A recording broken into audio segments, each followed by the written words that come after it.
the world is changing. The needs of students are changing. The thing about Eastern that I really take pride in is its adaptability. Just like our students are adaptable, the institution has to be adaptable.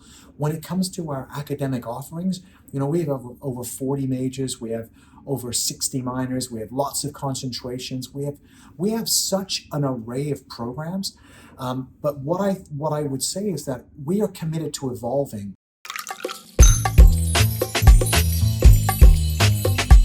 Welcome everyone to Coffee with the President. We're here at Eastern Connecticut State University, and it is my honor to be here with the President, Dr. Ismaili. Thank you so much for having some coffee, spending some time.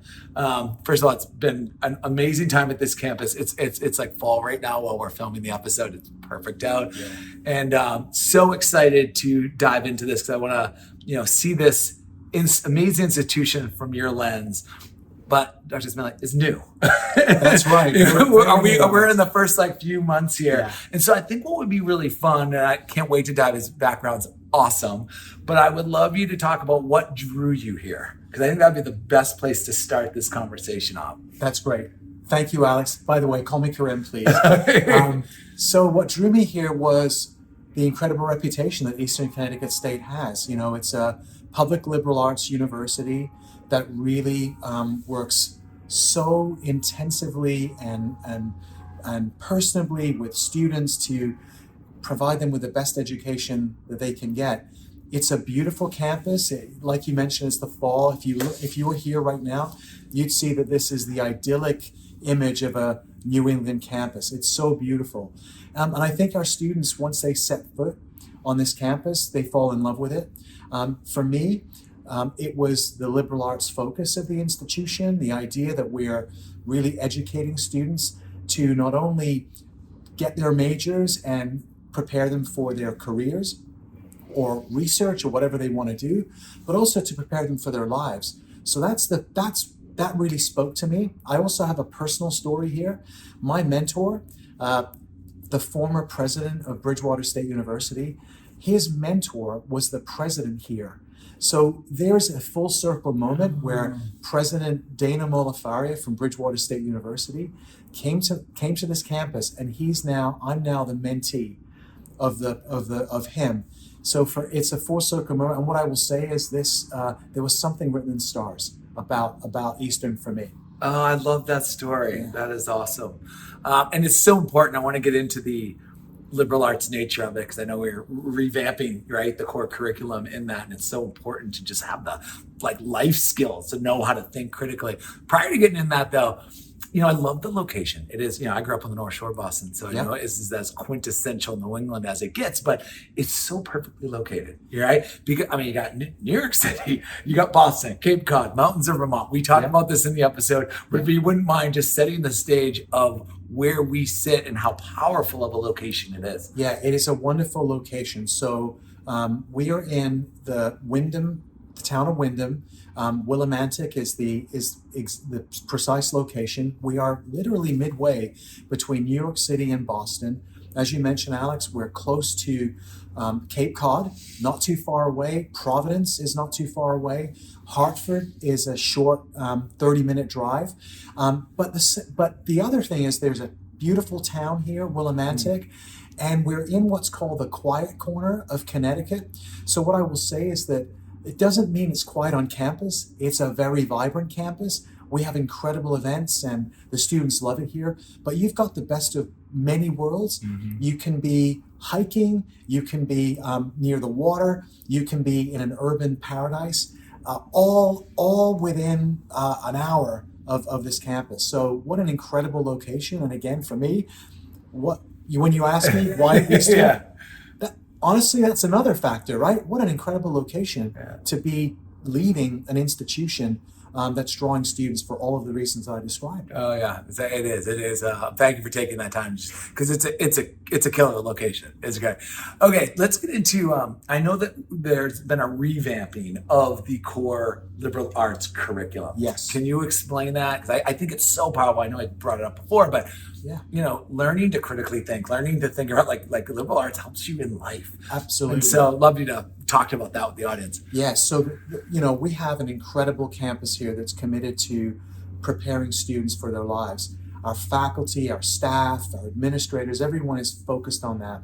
So we launched this semester a revised version of our liberal arts curriculum. It's called ELAC, Eastern Liberal Arts Core. And it really focuses on what I would call the essential attributes and skills that we know graduates need to be able to live their lives and be productive in whatever field, profession, whatever they choose to do when they graduate. So our focus is on critical thinking, it's on communication, it's on creativity. We want students to be ethical reasoners, like when they have issues and they face them, we want them to use ethical judgment, and quantitative literacy. So these are the core liberal arts outcomes. Now, what I will say is, Alex, I was in a meeting recently. The governor of Connecticut was talking about all of those tech jobs out there, and there's a lot of them, and we're preparing students for them. But what he really focused on was the value of the liberal arts in preparing students to ask questions and to think critically about all of the different things that are going on in society. We're in a rapidly changing society. We want our graduates to be able to engage that with all of those attributes that I described. Oh, so well said. Yeah, absolutely. Now, there's a new nursing program that everyone's talking about. We're going to talk about it in the episode, which is awesome. Can you take a little time to talk us through that? It's a great program. So again, I've only been on this campus 70 days. I don't take credit for this, but what I can tell you is the university is really focused on providing the state with a workforce that it needs. One of the key areas is healthcare, and one of the key needs is around nursing. So we have, now what I will share with you is that we have a nursing program where every student will go through ELAC, the Eastern Liberal Arts Core. So when you think about nurses that are going to graduate here, what we say is that they're going to get nursing plus. Right? They've got the ELAC, plus they've got the great experience of having a top-notch nursing program. And in addition, we're working with a healthcare, Hartford Healthcare.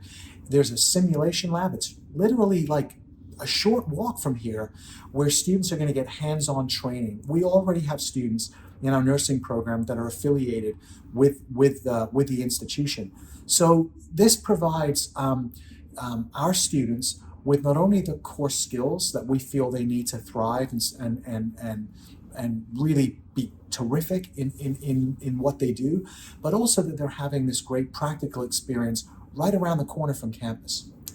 It's awesome. There's a lot to talk about it. We spent some time in the episode, which is really cool. Now, I want to get into the future, but prior to that, I love your background, right? You have 3 citizenships, right?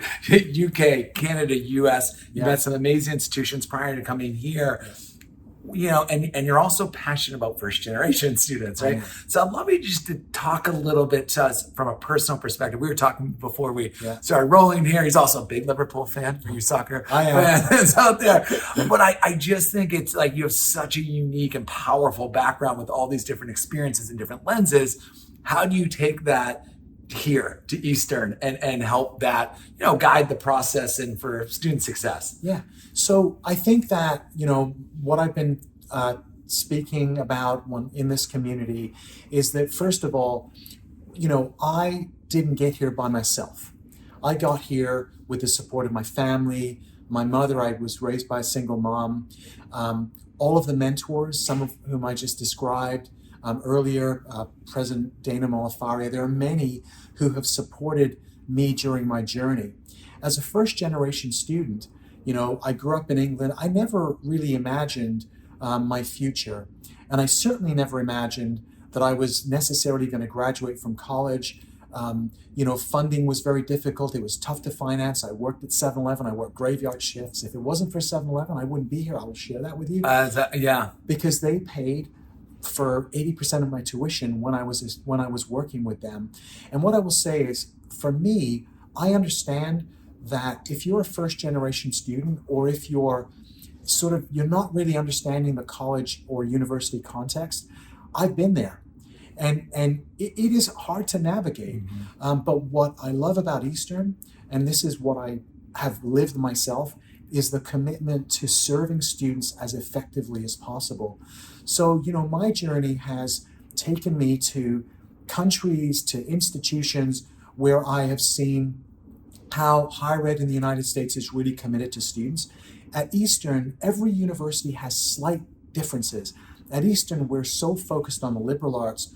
We have great organizations and people that are serving our students to support their well-being, but also to support their academic and personal dreams. If I were a student, that's what I'd want. So from my perspective as the president of Eastern, I hope that anyone that's here and anyone that's thinking of coming here, that's what you receive. And what I will share with you is our community believes in that. It believes in that, and I feel it. Yeah, and you feel it from you. I feel it from you.